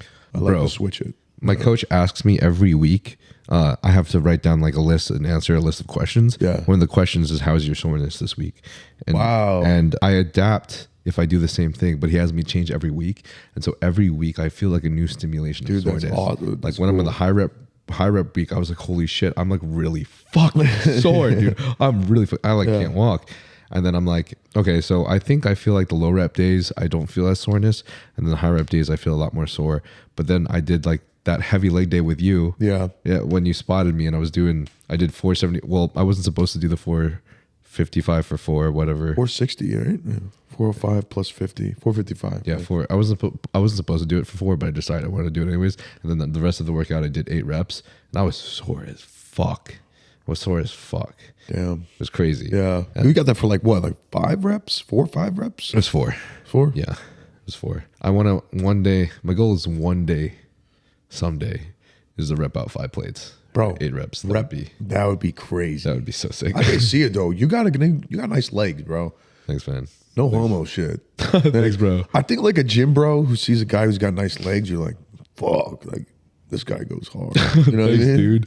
Yeah. Well, I'm like looking at everybody in the top of classic physique right now on the pro stage. Like, Monsters. right? Fucking Urs, Chris Bumstead. Monsters. What's his name? Fucking Dino. Maybe. Yeah. And they all have. I almost feel like legs are almost their strength, especially Urs. Oh yeah. It's crazy. It's crazy, dude. The hamstring scoop. Who's your favorite? What'd you say? Bumstead? Everyone says fucking Bumstead. I think my favorite. I hope people don't rip me apart for this, bro, but I'm obsessed with Dino, dude. Dino, bro, he's such a dog, man. You know, second place runner up. Poor guy. You know what I mean? But his physique is so crazy to me, bro. He reminds me of I don't know if some of these people watch my YouTube videos, but some of my videos used to be famous for me doing it with my boy Nathan. We would just rib stuff and like talk about PEDs and things. But this guy has like the biggest forearms, just the biggest fucking wrists. He's just big boned everywhere, and he just has the genetics to be he has the genetics to kill it. But he's one of those guys, for example, that like he did his first show ever, and he had to run like a lot of compounds that his coach wanted him to run. And afterwards, he's like, "This isn't for me." Like it's not for my mental health. Like I felt miserable. I was not happy. Like it's a real thing. And I know like a lot of people like to argue like what's easier, like steroids or being natty. They're two totally different, Totally different playing fields. There's no way. Yeah, I personally believe they're both difficult in their own ways. Because It's difficult for as a natty because you're small all the time, bro. right. That's why it's hard. Yeah, exactly. Fuck. Yeah. You take steroids. I mean, you're bad. I feel like steroids harder because I don't know if it was you. Oh, it was my boy. What's his name? Dang, forgot his name. But he was telling me he took Tren before his show one time, and he said he was battling demons, dude, in his mind. Right. Like it's mental. You know, you're paranoid. Like naturals don't go through anything like that. You know, Yeah. like what? No. Yeah, it's like birth control for a girl. I'm pretty sure birth control was actually derived from what is it, Deca maybe? Oh shit. Yeah, something like that. Yeah, Nandrolone, from Nandrolone. Yeah, so it's like taking birth control so- if your hormones are out of Wait, so out you're of saying whack. birth control like is like a steroid? Birth control was derived from Nandrolone for women. So that's what some people have said may like they like try to correlate that to the reason why it's like so fucking bad for a woman and it makes their hormones all out of whack, and then the girls will like a different type of guy while they're on it, and they'll have a totally different type of You personality. kidding me, while they're on bro? it. My Yeah. girl's never taking fucking birth control. I know, bro. I'm never gonna let my You girl. only gonna love me. Oh shit. Oh, shit. Yeah, dude.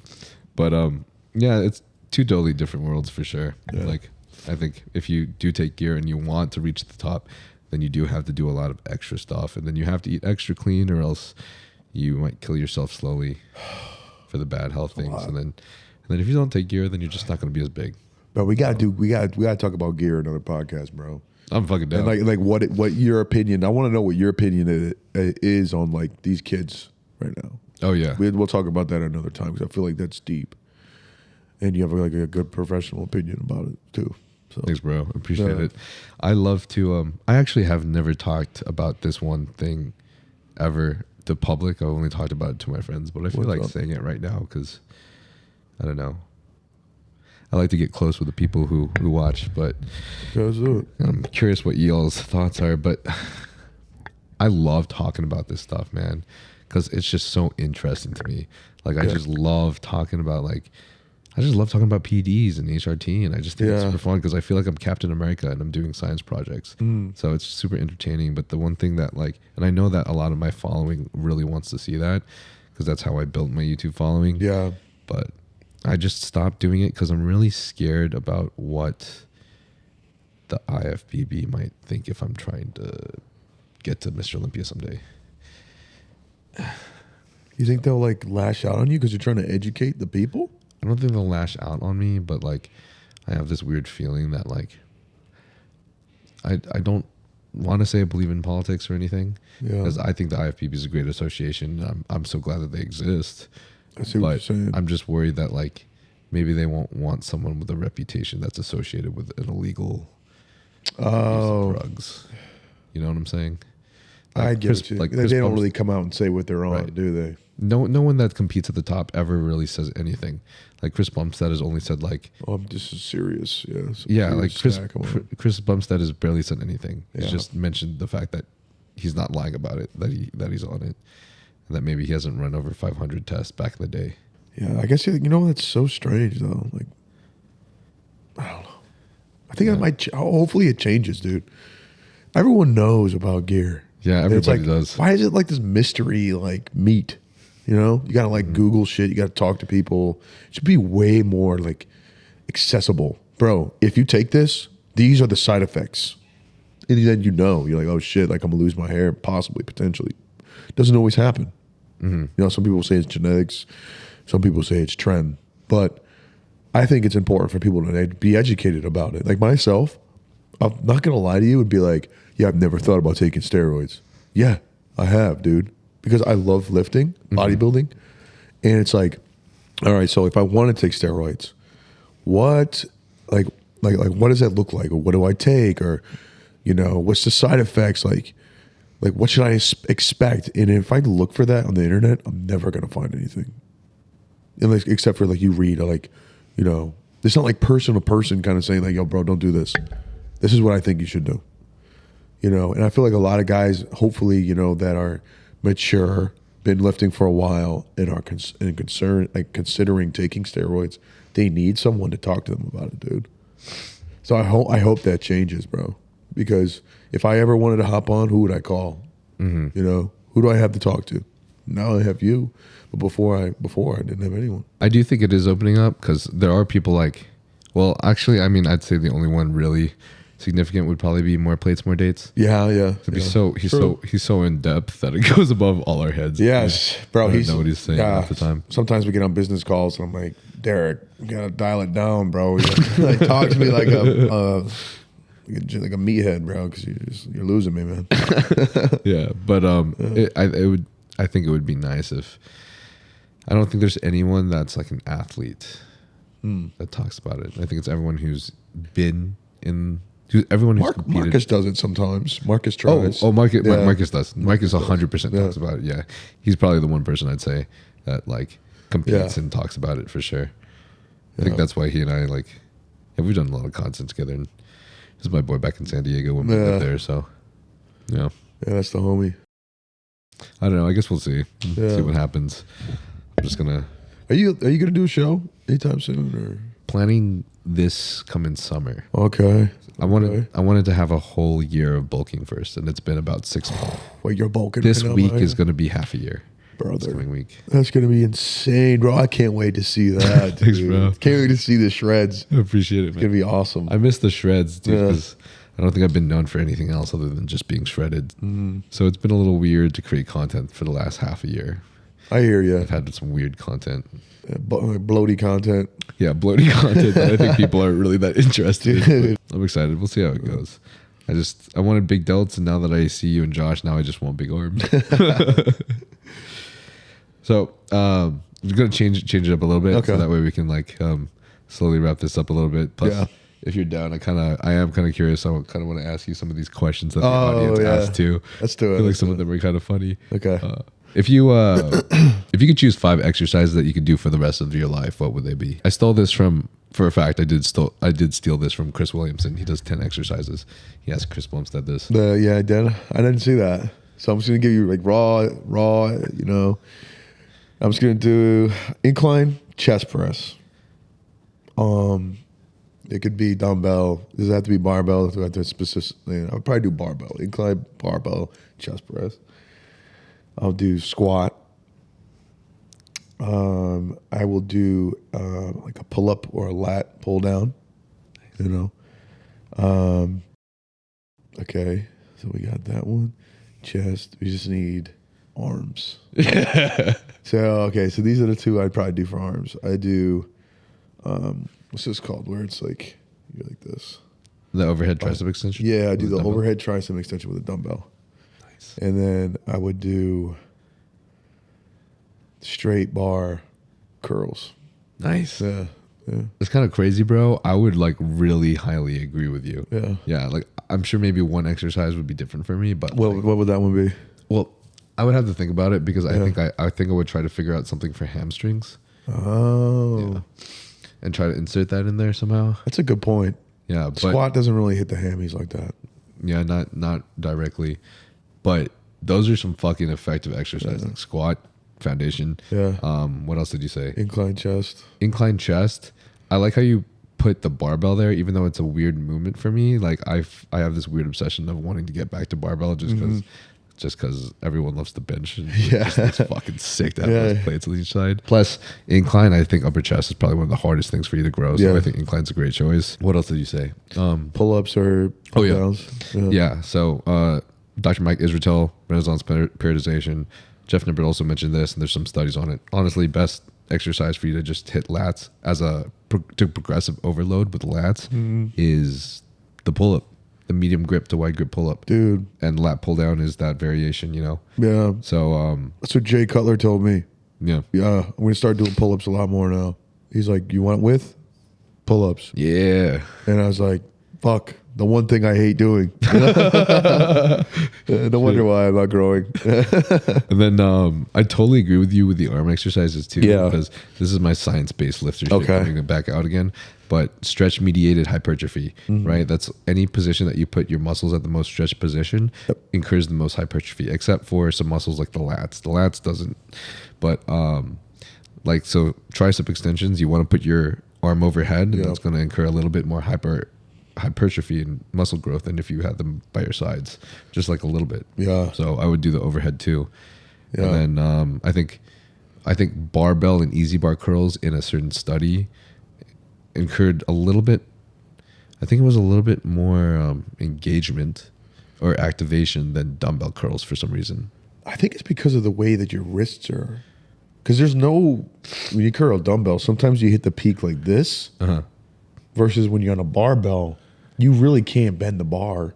You're all the way, your palms are already faced up. See, that's what I would have thought of, but what they said, and there was another thing in either this study or a separate study, they said you don't actually work your, is this the brachialis? Brachialis, yeah. Right? You don't work this out with hammer curls, you work it out with reverse curls. And apparently hammer curls and supinated? Wait, no, pronated, supinated, yeah. Hammer curls and supinated curls hit, or at least engage this the same, which was mind-blowing to me because I was just like, oh, I want to hit hammer curls to like hit this. Yeah. But I guess you should actually just probably do like a reverse easy bar curl or something for those. So that's why I'm thinking like maybe it activates, maybe the barbell activates the bicep more because something about it being a strict position that you have to hold. So when you come up here, maybe, I don't know if you're engaging some like horizontal forces to help you pop that up, engages the bicep more. I don't know, bro. I'm just fucking. You make me want to work out right now, dude. Let's go hit some arms. Let's go, dude.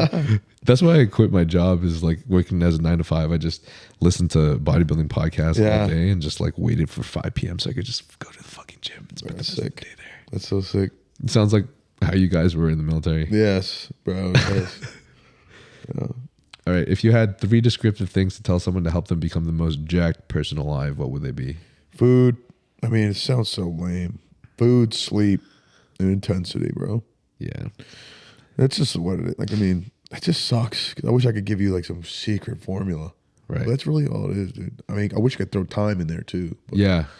food, I'd say sleep and intensity. Yeah. That's another thing. I don't think I really talked about that earlier, but I feel like my argument for why, yeah, you're my boy, so I'm sure I could be totally biased as well. But my argument for, I told my videographer this before I met you. I told him that I actually think that you could be natty, like you've had all these years under your belt of like doing sports. Yeah. And the people I know who are the most athletic and that are the most jacked.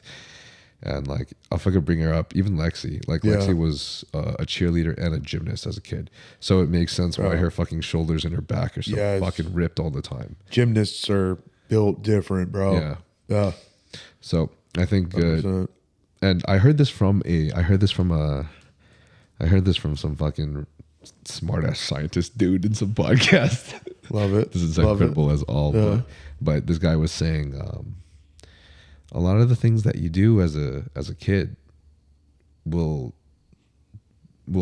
really determine what you are like when you're older, like your physical capabilities as well. And it was on a podcast with the creator of Quest Nutrition, and the podcaster was like, I hate hearing this right now because like I want to be able to make changes now, but the fact of the matter is it's almost like learning as well. Yeah. Like your actual physical capabilities. Like Right. if you're training in these areas as a kid, then you'll be a lot more capable and probably will help build like your final potential form later as well. I think like, what was I going to say? Yeah. When people ask me for advice, like, yo, I'm 16 or I'm 14. Should I start bulking or should I hit the gym? I'm like, bro, just play some sports. Get into some sports.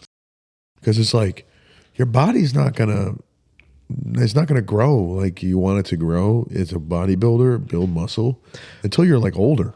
You know, I would say you could have a physique, But to like actually like I think like utilize like your body's functions and growth and all that stuff, I feel like you'd have to wait until you're older. I mean, I am biased because I didn't start lifting seriously until I was like 21. Like lifting seriously till you're 21. Yeah, I mean, I would work out. What were all the sports gym. that you did when you were a kid, though? So when I started playing lacrosse, I was in second grade, Okay. going into third. It was just like this like super small little gym league thing. But as soon as I got into high school, which is like, I think I played Pop Warner. And you know what Pop Warner is? It's like Pee Wee football. So it's like kids that are in like third, fourth, fifth, sixth grade before high school, they can go and play like football, organized football. So I was in Pop Warner from like fourth to sixth grade. Loved it, dude. I felt like I was like in the NFL, because I had like Toulon Tigers, dude. And I was on a team. I was a running back, so it was fun. That's dope. But But then I did when not know this. I was in flag football. So it's like the same thing, but you just have pads on and you're just a bunch of kids. Oh, I see. It's not real, it's not real football, dude. Trust me. But when I got into like sixth grade, I was like basketball, and then when I was going between basketball and wrestling a lot, like all like sixth, Okay. seventh, eighth. Bro, I feel like wrestling makes you jacked. Dude, so like I loved wrestling, bro. Like I was like, I think I was undefeated until like my ninth grade, and I beat this one fucking guy. He made me quit wrestling because he beat me. No, I dude. couldn't beat him, dude. I felt like I was so good, and I met this guy, and he just had this dog in him or some shit, dude. He outdogged me. He fucking outdogged me, dude, and like it scared me, bro. So I quit. I never wrestled again. Yeah, I can't believe that you let that Bitched me. fucking make you quit, bro. What the bitched me. fuck, dude? I mean, I played football like all throughout high school, like lacrosse, wrestling, and basketball. Yeah, Yeah, that makes sense. It's literally like all the sports I would think of. Yeah. Build some fucking solid muscle. Mm-hmm. I do have a little argument though. I would argue that I would personally, honestly, tell the kids like to probably start lifting. You think I mean, so? if they had sports that they could go into, then I'd tell them to go into the sports too. Yeah. But like if they maybe didn't really have that opportunity or didn't really want to, I would tell them to start lifting because I do think that like building that muscle as a kid is really going to help you later. It wouldn't hurt I think you, those would it? years under- Yeah, no, I wouldn't think hurt you. I think it's only going to help unless you're doing heavy overhead presses and heavy squats Yeah. as you're growing. I think that might stunt growth a little bit. Okay. But aside from that shit, then no, I think it's only going to help you Well, then freaking like a lot. Yeah. Shoot, then take his advice, not mine. I wish I did start lifting, bro, when I was younger. Imagine what we would become. Right. If we were like, if we had the same mindset about like bodybuilding as we do now. No, seriously. Well, Wow. That would be the game changer. I mean, I did start lifting. I started lifting when I was 12. But I was fat. So you were fat? I was fat. Yeah. Pull up so- a baby picture right now. Oh fuck. It's actually pinned on my Instagram? yeah, here. Oh shit. Let's see. Holy shit, dude, you were fat. Fuck you, bro. The polo with the white tee underneath, bro. Yo, I had plaid shorts on too. Holy crap, bro. Wow. Yeah, dude. I was fat, but my parents put me in all these sports. But I would just get fatter because I would like when my mom was asleep or my parents were asleep because I was just so hungry all the time, and I just like I had this weird like I didn't have the signal that it was time to stop eating. Yeah. So I would like go into the closets and like eat all my parents' food, like when they didn't my know. God. And then this one point when I was in middle school, I was just like so obsessed with food because it was the only way I could cope. There was nothing else I had. Okay. My parents didn't let me play video games. They didn't let me out of the house. They didn't let me way. see friends. They didn't let me watch TV. They didn't let me do anything Dude, that's terrible. because they just wanted me to study and like. They put me in like everything. They put me in like every sport. I played 6 instruments. I was in choir. I finished Boy Scouts with an Eagle Scout. Fuck, dude. And mom wanted me to be a doctor and engineer. So Honestly, it's pretty sick. it's a blessing. sick, yeah. I see it as a blessing. But I think that's why I'm just so happy to do what I do now. And Yeah. all my friends aren't like me. It's 'cause I just Yeah. I just hated it. I hated it, dude. So because of that shit, I just like. there was this one time where like in middle school I pleaded my dad, I'm like, please just give me a Wendy's Baconator, please No I'll do way. anything. I made him feel so fucking guilty that he bought me the Wendy's Baconator like maybe a couple times a week or something, and he'd just be like, just finish it before we go home. Don't tell your mom, please. Dad's a Like, it made him feel so Yeah. guilty. And then this one time I just fucking snapped. Something bad happened basically, and I explained it before. But I think I just got tired of feeling like absolute nothing. Like I just got tired of feeling like nobody liked me. Yeah. Like I was just like I was ugly, and I was like embarrassing, and I was like nerdy, and I just was like unattractive, and my mom was it's just like Asian culture. Her parents did this to her too, but like her parents would like, I guess their way of like trying to get their kid to do what they want is they'd just be like you're ugly, or like you're fucking dumb, like you need to study more, like you're lazy as shit. Damn, Like bro. they would just like straight out like say it. That hurts coming from your parent. Bro, that hurts bad. Fuck. I think that's why I think a lot of Asian kids can relate to me, how their Yeah. childhood, especially if they didn't have siblings, feel so lonely. Because Just got goose- there was a period of time where I just felt like I had nobody, I had no friends, I had no family to go to, had no siblings to go to. So I actually hacked into my parents' computer. That's some Asian shit. Right Yeah, there. bro. Well, it wasn't I don't know, it wasn't like a mathematical smart way. So my mom would put like parental controls on my computer at all times of the day, and she would only unlock it if I had to do homework on the computer. So one day I lied to her. Well, I didn't lie to her. I had homework, and I told her to unlock it for me, but I taped like this phone recorder to the corner of the room up there, facing down to the keyboard. She typed in the password. Later that night, I checked it out, played like a little game of Hangman, figured out the password was her street address. So every night, like 5 times a week, I would like wait till 2 a.m. when she finished eating her Cheetos and fell asleep, and I would sneak to the office room so I could watch anime and play RuneScape. And I could follow and dance with my fucking RuneScape girlfriend. Hell yeah. And just fucking like socialize or something. Did you ever find out? Oh yeah. I got in so much big shit. And I feel like I feel like I could have been a little taller too if I didn't spend like 4 years just not sleeping. Oh shit. So you just didn't sleep. You had to go to school. Yeah, I had like maybe like 3 hours of sleep each night or something, and Wow, bro. I would just go to school and I'd just be like, Yeah. fall asleep during class all the time. Jeez. But yeah, I just snapped one day, and I decided to fast, and I lost 40 pounds in a month, and I was like a little bulimic. I'd like throw up over the toilet for a bit so I could get leaner and stuff. And this was all the same time I started lifting, because football introduced us to weights, and I was like, well, this is something I'm actually good at. Probably because I was heavy, and you know, in like all these sports in karate, you have to carry your own weight. So I was a little stronger than other kids. So it's like, fuck yeah, like, this is my thing, you know? Yeah. So my parents, I was able to have them buy me a weight set Nice, for dude. like Christmas. So I just started my lifting journey in my garage and just kept going. But like the first, like I'd say like fucking 6 years or something, I was building muscle on a deficit at all times.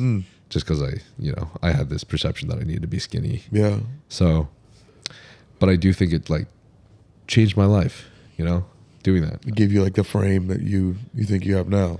Yeah. Plus, as cliche as it is, bro, like, yeah, lifting changed my entire life. I wouldn't be here without it. Yeah. Not at all.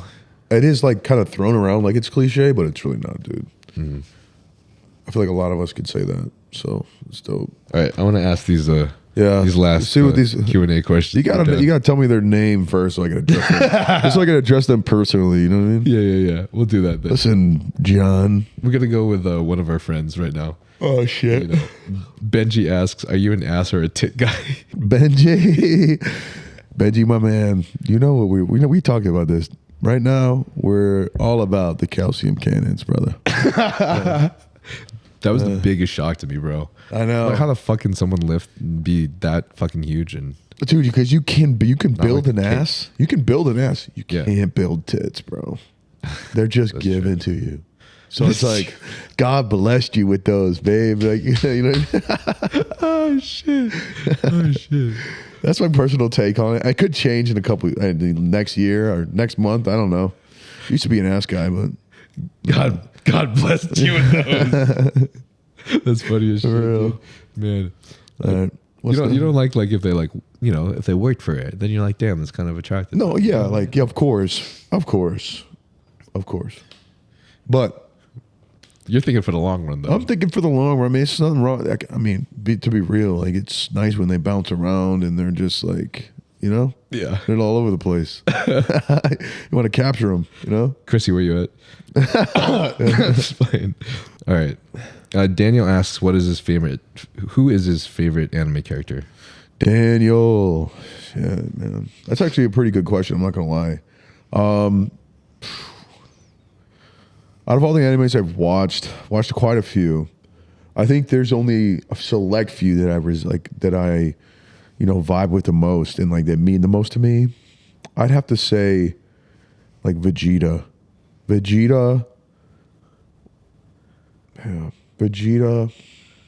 Sasuke. Oh shit! Yeah. Sasuke. Why Sasuke? I feel like he just kind of went through this period of his life where he's just like, I have something to do, and I have a dream, and none of you understand me, so don't even try. Yeah. So like I kind of like the way, and I always believed in him, even when he was like, you know, he was like going down that bad road, and he was like about to like kill Naruto. I always believed that he had like a good sense of good in him, in Itachi too. You know, but like I wish I could have gotten more of Itachi's story, you know, because I really liked Itachi as well. Mm-hmm. But I just felt that like Sasuke just had like this like responsibility on him that he just didn't know how to like handle it correctly, but he just tried to do his best, like what he knew what was right, you know, and in the end he made the right decision, you know. But it was just I like the fact that he was just like his own man. You know, throughout it all, like he just didn't listen to anyone. He was just kind of like ran his own show and just had a dream and he chased it. But so did Naruto. But I feel like coming from my past, I more like relate with like Sasuke and Vegeta. Yeah. A little bit more. I was gonna say. Yeah. The serious guys. Yeah, bro. Jeez. Because like I mean, dude, they're serious, but they're also funny at the same. I mean, Vegeta's really funny, but Sasuke's not that funny, but like, you know, like I like Vegeta because he's just kind of like, oh, I'm not doing that, but then like Bulma will ask him to do it, he'll do it. You know what I mean? So it's just like, you know, just kind of back and forth with it, and I just think it's funny. You know what I mean? Yeah, it's funny as shit. Yeah. Damn. Yeah, those two. I don't even know if people like know this anime. I feel like my favorite would have to be Inuyasha. Oh, it's from isn't that from Bleach? No, No, Inuyasha's his own show. Oh, that's right. Inuyasha. Yeah. Fucking half demon with a big ass sword. Yeah. It was way back though. It's old. Actually, you know what's crazy, dude? I just started watching that like 2 months ago. What? Yeah. No shit. Yeah. But I think I stopped. Like I don't know. I didn't finish it. It watching it these days, it feels slow, especially because the anime is so old. Yeah. Like I remember the anime being dope as fuck when I was watching it, and that was like, I feel like it was like 20 years ago or something. Yeah. So it feels different now. It's not like, I feel like something like Berserk or something. Even the old anime, it's still easier to watch than for some reason. Yeah. Inuyasha right now. Yeah. But I fucking like it because Kagome is just like this schoolgirl who like just steps on Inuyasha's face and stuff. And Inuyasha's basically he's just a aggressive fucking delinquent, but she gets to him. She whips him in the face. And I love that like romance kind of like clash stuff like that where it's like it's nice. Jadmir says we don't have questions, but he is the real Jack Hanma. Jadmir. Whoa, dude, this is hilarious, man. Selmian asks how to train back like Shizzy. Bro, what? Selmian? SXLMYN. How do you train back like Shizzy? Brother, we got to grow. We got to grow them. I mean, that's like the number one thing that I tell myself. I don't know. Lats. That's how I train my back right now. It's just lats. Lat everything. I need to grow my lats. And so I guess I could just give you a little rundown. Pull downs, close grip, mag grip, pull downs, rows, dumbbell rows, single arm dumbbell rows, pullovers, pull-ups. You know, those are all like pretty much big lat movements. Just slow down, you know, squeeze it. 5 seconds on the eccentric, like we were talking about. It's money. Fuck yeah, hell yeah. Yeah. Yeah, those pull downs are crazy. Do you ever try a single arm like cable lat pull downs like this? I just lose it. My mind muscle connection. Oh, do you sometimes. really? Yes. Oh, shit. Yeah. I feel like because like if I lean too much, I feel like I'm kind of like pinching my shoulder and like kind of using my arm. I don't know. I just don't. I haven't done them in a while. I'm not gonna lie. Okay. I should probably try them again. My mind muscle connection is much better than it was before. It's just you're literally just like my boy Nathan. Yeah. He's got the big ass arms and Yeah. and then he always has trouble like engaging his lats. But they will grow. In Jesus' name. Yeah. You look fucking nuts too. Like, dude. Yeah. Holy shit. That lat to arm combo will be fucking. I'll see you on that stage, bro. That's right. Number 1. Come on. Number 2 to me, baby. Well, no, I'm saying in the natural world. Who's that guy that is like the other most controversial natural? What's his name? Josh. Josh. It's me versus Josh right now. Unfortunately, I don't even know if his is considered controversial. I think people just think he's just not. He's just not. That's really what people think. Damn, I think dude. so, man. It's like, I gotta talk to him. except for like his following, yeah. But I mean, It's all right, dude. I will give it to him. He looks fucking crazy. Yeah, all the he time. does look crazy. Saeed asks, "What's your mother's tongue? Can you speak?" Well, he can clearly speak fluent English.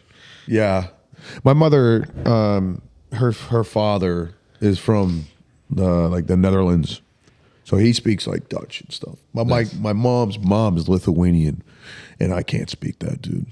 She was crazy. Like she was actually insane. Like, so we didn't really like know that part. I would love to go to Lithuania though and see what they're like, but that's mag then, you know. What are you doing? You know? Holy shit! I can speak a little bit of German. You know, schönes Wochenende. You know, have a good weekend. Oh, that's dope. Yeah, that's dope as fuck. You know, I could like pull some stuff out, but yeah, I can't really speak fluently. If I went to Germany, I'd be kind of lost in the sauce. I'd be able to get around, but I couldn't be like, you know. yeah. Kind of like that German you were speaking when you took the picture of your last post. What was I? Oh yeah, I was like, wait, what? The nameless asks, "What's your best PR on any exercise, and what's your favorite body part to work out?" The nameless, best PR.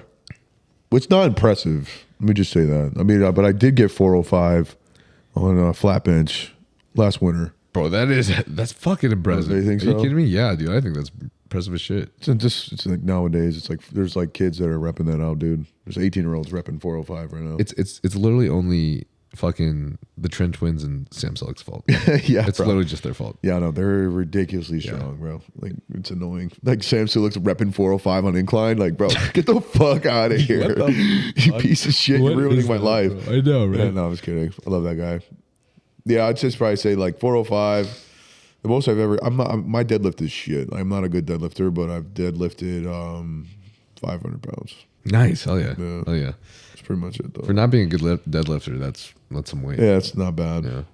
I quit doing any power lifts ever since I kept injuring myself. So my favorite muscle was chest, though. Chest. no shit, dude. I would have guessed arms. Nah, brother. I love having dude, Arnold Schwarzenegger, bro. No one had a chest like that dude, bro. Huge. So like, I just want those milkers, bro. Yeah. Would you say that you like base off a lot of your workouts and you're like building your physique off of Oh, 100%.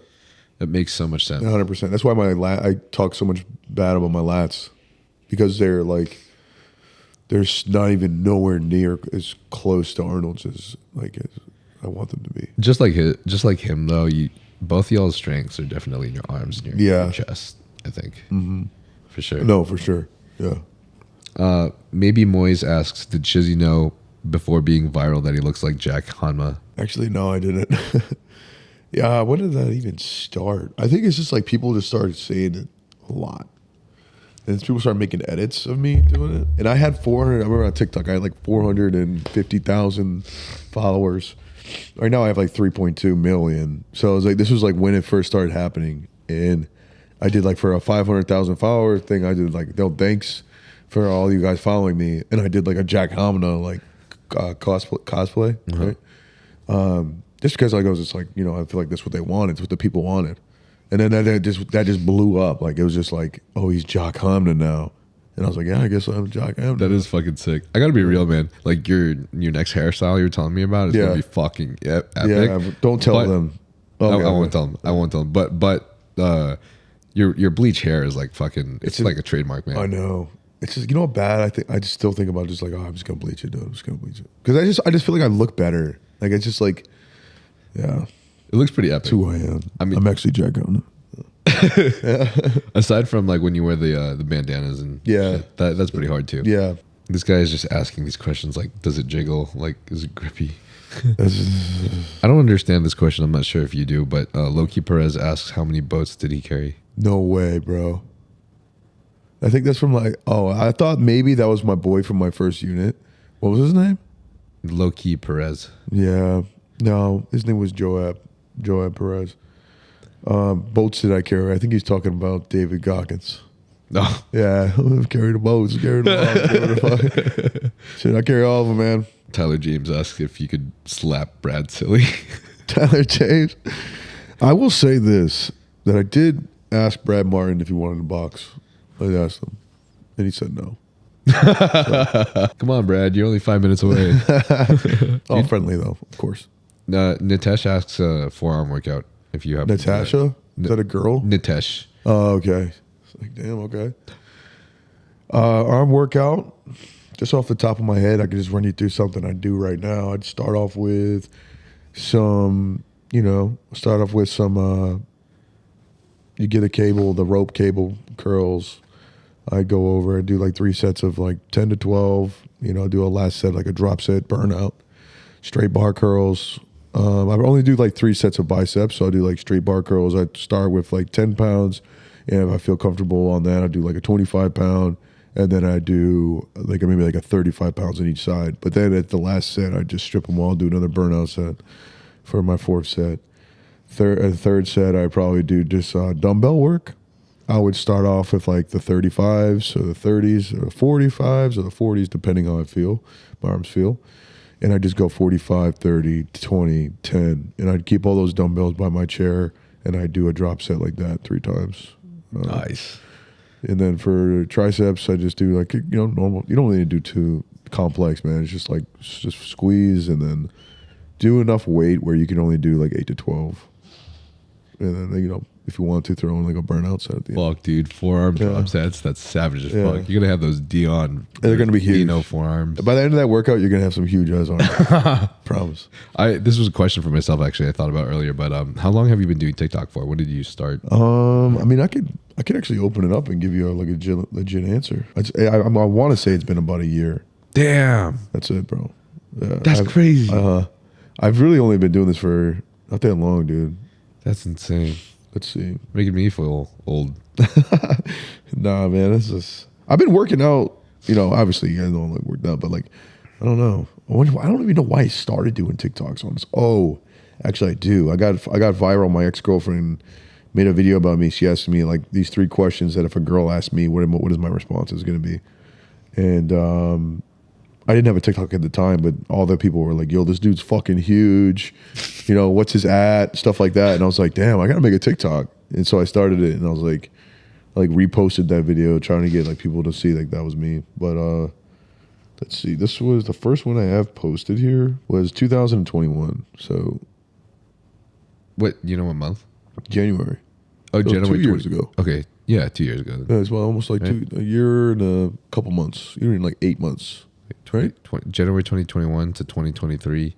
So 2 years and almost 3. Yeah. Wow. Okay. So I've been doing this for a lot longer. 2 years and a half, 2.5 ish. Yeah. All right. Nice. Good shit. I didn't even know that. Good shit. It's about 3 years now. I was about to say, man, I'm like, man, you grew this much in a year? I'm fucking depressed right now. That's fucking sick. Ram asks, maybe typical, but what's his split like? What was that? What's your split like? Ram asks. Ram. So it's tomorrow. I'm probably gonna rest because it was after my leg day, so I like to like rest after a leg day. So it's gonna start off at the top of my top of my split. It's fuck, what is it anyway? I think it's chest. I think I have chest. I have chest, which is only chest. I don't do any arm exercises during my chest days. It's just complete obliteration of the chest. Next is shoulders and arms. That's when I'll get my arm workout in, and I'll get my shoulder work in. Next is back, which I'm actually going to end up splitting, messing with my split a little bit here. It's coming soon. So maybe I should just tell you this, is I'm going to be starting splitting my back days into 2 separate days. Oh, let's go. One day I'm working on thickness. The other day I'll be working on width.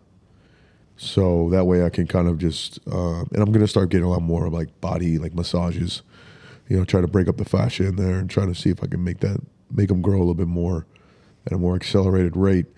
So I'm going to try to just split that up. And then, you know, obviously day 4 would be legs. But we're going to see what's going to happen, because I was speaking with Jay Cutler and he told me he worked out twice a day, and it inspired me. Oh, shit. Like right now? Yeah. I mean, he told me that he'd wake up at 7 a.m. Oh, back in the day. Back in the day. He'd wake up at 7 a.m., eat, sleep, get up, eat, work out, sleep. Crazy. Which, you know, I don't know what's inspiring to me. I do have an argument for that, though. I do believe if you are natural. That's what I was thinking. I don't think working out twice a day, unless you have Henry Rambod even said this. Really? For natural, 3 days on, 1 day off. If you're working out really hard, 2 days on, 1 day off. And I've always believed this as well.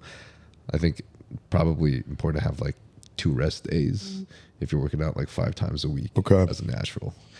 I mean, it's just frustrating. Actually, no. Actually, there is an opportunity. Like, say that you have a full leg day. Yeah. You could go do quads in the morning, come back, do hamstrings afterwards. Okay. That way, your carb partitioning is even better, because now you can have a longer time window to consume your carbs, both around your morning workout and then your evening workout as well. Do you think you would actually get a good workout though?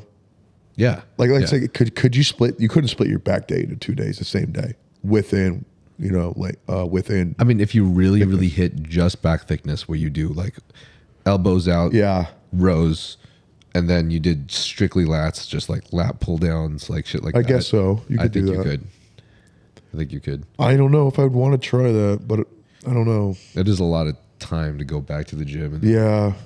And make sure like you're actually getting a good workout, and it would take months to see if you're making any progress as a natural anyway. That's what's so frustrating, is like, you know, they'll tell you what they did, but it's like, you realize I can't do that. I knew it the whole time he was telling me, but it was something I was like, maybe this is it. Maybe this is how I can make crazy gains. I mean, there is an opportunity there. Like Stan Efferding was the one who told me about how it is actually very effective to have a morning and evening workout. Really? If you're partitioning your carbohydrates like that. That way, you know, you can utilize more nutrients during that day. That makes sense. Right. And you're hungrier too. Right. Yeah. But, you know, I think you just, at the end of the day, you still have to listen to your body. And if there's a point where you're starting to feel like you're overtraining, then, you know, take some rest. Yeah. True. Yeah. Fuck. I'm going to go lift again, dude. I know, Shit. I'm ready to go, man. I'm just so ready to just win. Let's go, bro. I just want to be the best, bro. I feel that too, dude. It's so frustrating to wait. Last question. Dino asks, Shizzy, can you beat Nile Niga in arm wrestling? Bro, fuck no. What? I can't. Shut the fuck up, bro. No, there's no way I can. Shut the fuck up, dude. I suck. No, I suck bad. What's his name? Killed my shit. James English. Oh yeah. He torched me. I feel like I thought I was good. He made me feel like I was like a bitch. Like he just like twisted my shit and just like put it down. I was like, oh hell no, hold on, run that back. But this whole time my elbow's fucking crying because he just did some weird magic shit to my wrist. I was just like, hell no. Plus I was a couple shots deep at this point. You know? So dude, I was like, fucking run that shit back. Honestly, for those videos, you were a lot of shots deep, bro. Bro, you were a lot of shots. I was blacked out. I'm gonna be real. You were way more fucked up than James was. No, so bad, bro. Significantly more fucked up. Oh my god. I jumped in the pool with a cigar in my mouth. I love cigars. I wouldn't do that. Like, I had to be gone to do that. That's hilarious, dude. I mean, he fucking trains for that shit. He does. But it still bothers me. All right, bro. This was fucking epic. Yeah, where can everybody find you? Oh, yeah. Shizzy Lifts, both on Instagram, TikTok, and then Shizzy and Jizzy on YouTube, which we're going to be posting on that more. So, bro, you have to. Yeah. Like, long form. Like, for your boy, post YouTube videos. All right. Because I think TikTok's great and all, but Yeah. funneling that into YouTube is where it's at for sure. Trying to do it at the same time. I will, dude. I promise. I promise. All right, everybody. Fucking Young LA Coach Shizzy. Yo, then, what's your Cole Nile? Young LA Cole Nile, dude. This is his podcast. Run that up, dude. I'm a guest. For real. Support my boy. Yeah, I'm sure you guys are already doing it, but follow Shizzy on all his platforms. It's fucking epic, and dude's an absolute inspiration. Inspires me, man. Makes me feel small. And then, if you guys want to support the podcast, best non-cost way is to rate us 5 stars on Apple Podcasts, Spotify, or wherever you find your podcast, and then also subscribe to the YouTube channel. And it really means a lot because every time you guys do, it allows me to get bigger and better guests, just like fucking Shawn today. It's awesome. So run up these really, really amazing epic conversations that are the most fulfilling things that I've ever had. So, and then and then if you guys are feeling symptoms of low T, Transcend HRT is the company that I go to, and they have blood work, medical analysis from professionals, as well as a host of a lot of HRT medications, BPC, recovering peptides, as well as even IGF-1. And if you do use the link in the description, it does give me commission. So I appreciate you guys. Thank you so much. And thank you guys. It's Transparent. See you guys next time. Peace. Sick. Yeah.